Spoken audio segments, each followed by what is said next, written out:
Დაბრუნდით მეგობრებო, თქვენ კვლავ კომუნიკატორს უყურებთ და როგორც გითხარით ჩვენი სტუმარი ანა მარგველაშვილი, რომელიც გახლავთ სათემო განვითარების ცენტრის დირექტორი. დიდი მადლობა. ორ მარგველაშვილში ვარ, შორის რაღაც უნდა ჩავიცი, მგონი და ჩავიდე. ხოდა მას ჩვენ წავიყვან საუბარს. მარგველაშვილები, ანა, პირველ და ალბათ ესეთი ბუნებრივი შეკითხვა არის,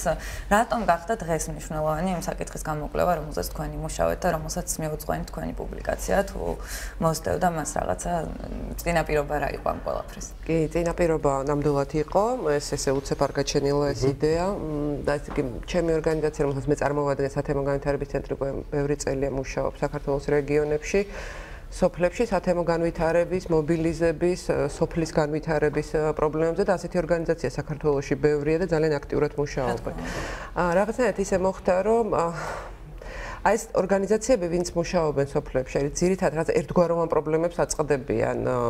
ანუ და ჩვენ ხშირად უზიარებთ ერთმანეთს გამოცდილებას და ამაზე ბევრს ვლაპარაკობთ. მარკირება რო გავაკეთოთ, რა პრობლემები? გავაკეთოთ, ეს არის რაღაცა ინერტულობა, თემის, რაღაცა დაუინტერესებლობა საზოგადოებრივი პროცესების მიმართ. და რაღაცა მოლოდინი რო ყველა პრობლემა უნდა გადაიჭრას თითქოს გარედან სხვის მიერ ამ დროს არის კუთვნილების დაბალი საკითხები რომელიც აი მართლა შეუძლია ჯგუფს თუნდაც აი პატარა ინტერესთა ჯგუფს რაღაცა წამოიწყოს ეს საკითხი და გადაჭრას თვითონ არ არის ყოველთვის ისეთი თემები როცა აუცილებლად ვიღაც სხვა უნდა მოვიდეს და გადაჭრას გარდა ამისა იყო ასეთი წინაპირობა 2014 წელს მზადდებოდა კანონი თვითმმართველობის საქმიანობაში მოქალაქეთა მონაწილეობის შესახებ მნიშვნელოვანი ინიციატივა იყო თვითმმართველობის რეფორმის ფარგლებში და ესე იგი აი ამ წინა მოსამზადებელ ეტაპზე როცა ჯერ კიდევ კანონ პროექტის სახით არსებობდა ეს ინიციატივა ჩვენ დავდივით რეგიონებში ქონდა შეხვედრა ადგილობრივ სათემო ორგანიზაციებთან ერთ-ერთი პუნქტი იყო შეეხებოდა სოფლად კრების მოწვევას და ეს ძალიან დამამახსოვრდა და არა მარტო მე ბევრს ქონდა ეს გამოცდილება როდესაც ანუ ადგილობრივი ორგანიზაციები და მოსახლეობა გვეუბნებოდა რომ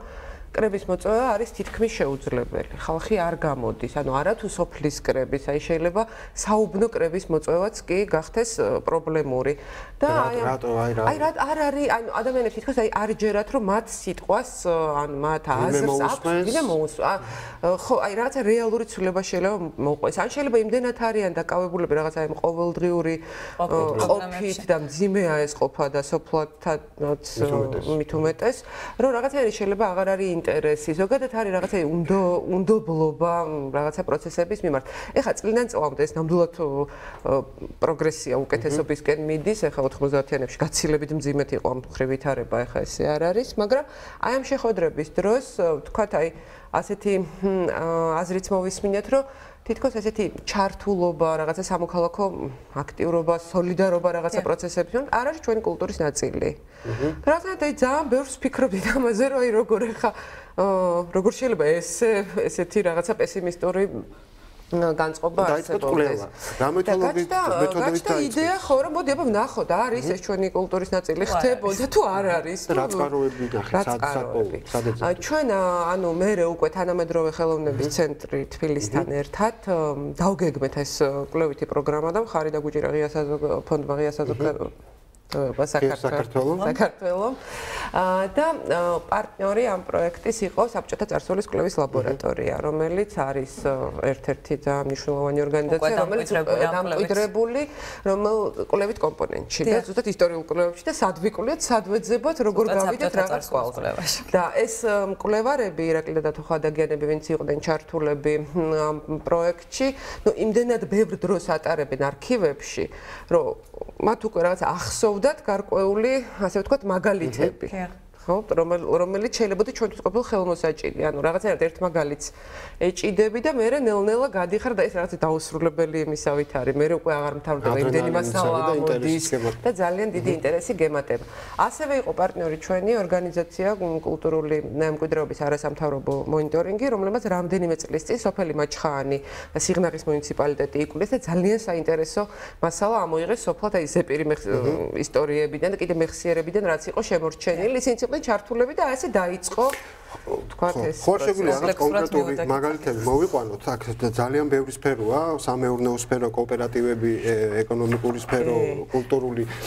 სადაც აი ხდებოდა თვითორგანიზება ხალხის მიერ გაერთიანება რაღაც იდეის გარშემო და ბოლომდე მიყავდათ და აი რომელი მაგალითი შეგვიძლია დაგვისახოთ ასევე რა პერიოდებზეა ზუსტად მაგალითი ხო პერიოდი არის ესე იგი მე-19 საუკუნის ესე იგი შუა პერიოდიდან ასე ვთქვათ რაღაცა 1860-იან წლებიდან როდესაც ესე იგი ბატონყმობის გაუქმების შემდეგ დაუშვეს ვთქვათ სოფლად ყრილობების ჩატარების უფლება და თვითმმართველობის ჩანასახები გაჩნდა 1921 წლამდე. იმიტომ რომ 1921 წელს ეს ყველაფერი თავდება. რაღაცები უცებ დამთავრდა და რაღაცები კიდე ცოტა ხანი გაგრძელდა და მე უკვე იძულებითი კოლექტივიზაცია როცა დაიწყო 30-იან წლებში კოოპერატივებმა მაგალითად მაშინ აი საბოლოოდ შეწყვიტეს მუშაობა და ნუ რაღაც საკითხებმა როგორც თქვი მანამდე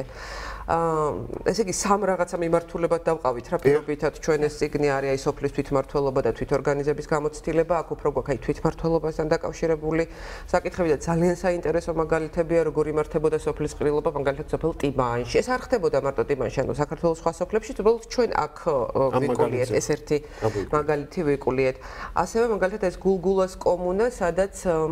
იყო ესეთი ადამიანი ივანე კოლელიშვილი რომელიც იყო ტოლსტოის მიმდევარი და მისი იდეების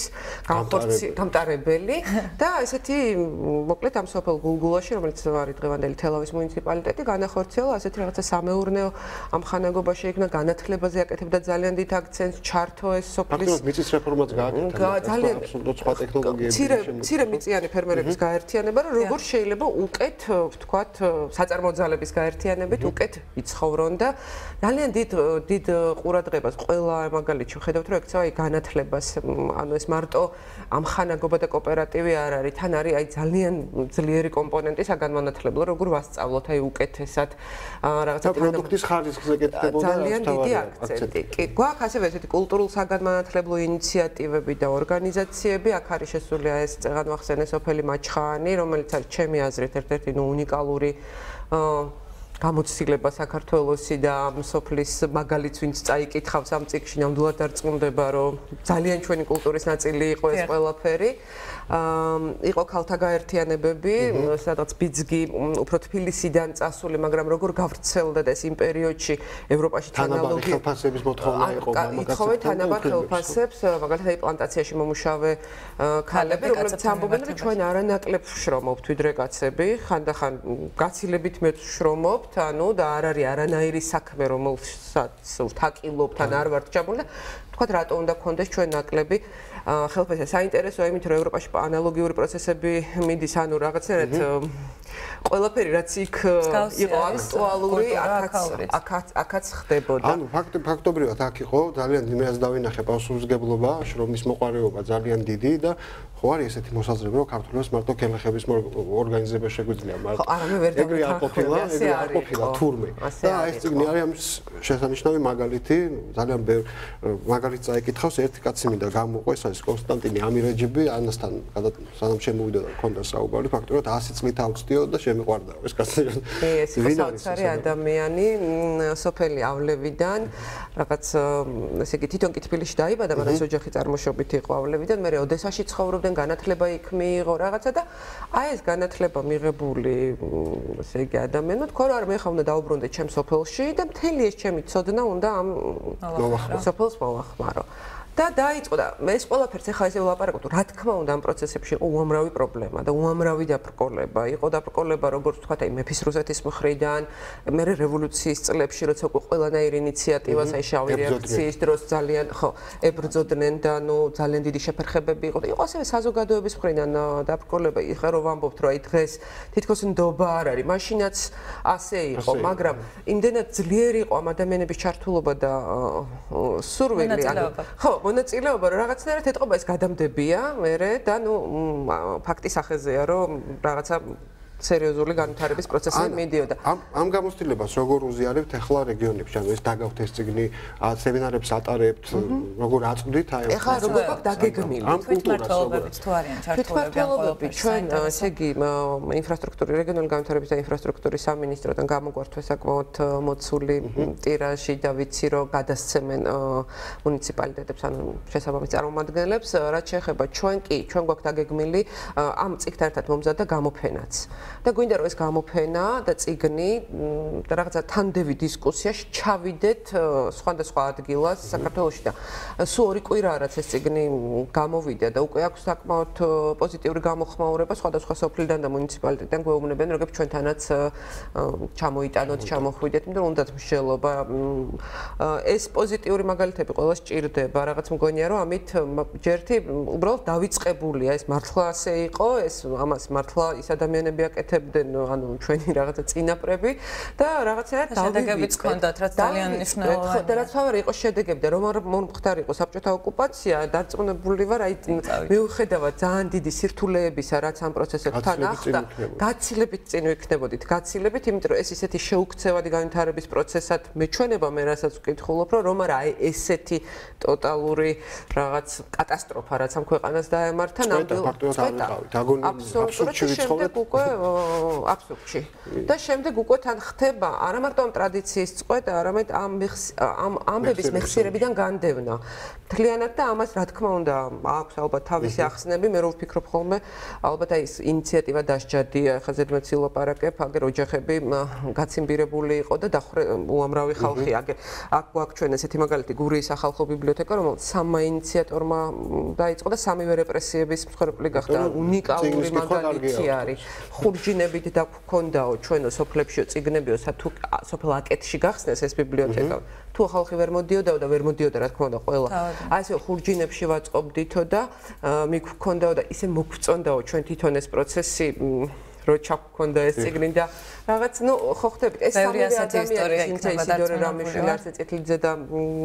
მესამე კაცრავი გამოვიწყდა ხო პროფესია. ძალიან დიდი მადლობა მინდა გადაგიხადო აქ მოსვლისთვის და აი ამ ძალიან დიდი შრომისთვის რომელიც თქვენმა ორგანიზაციებმა გაძიეთ ამ საკითხში და კიდევ ერთხელ შევახსენებთ მაყურებელს რომ საუბარი იყო აი კვლევაზე ინიციატივა ცვლილებებისათვის რომელიც თუ გაინტერესებთ შეგიძლიათ მიმართოთ ამ ორგანიზაციას. დიდი მადლობა. დიდი მადლობა.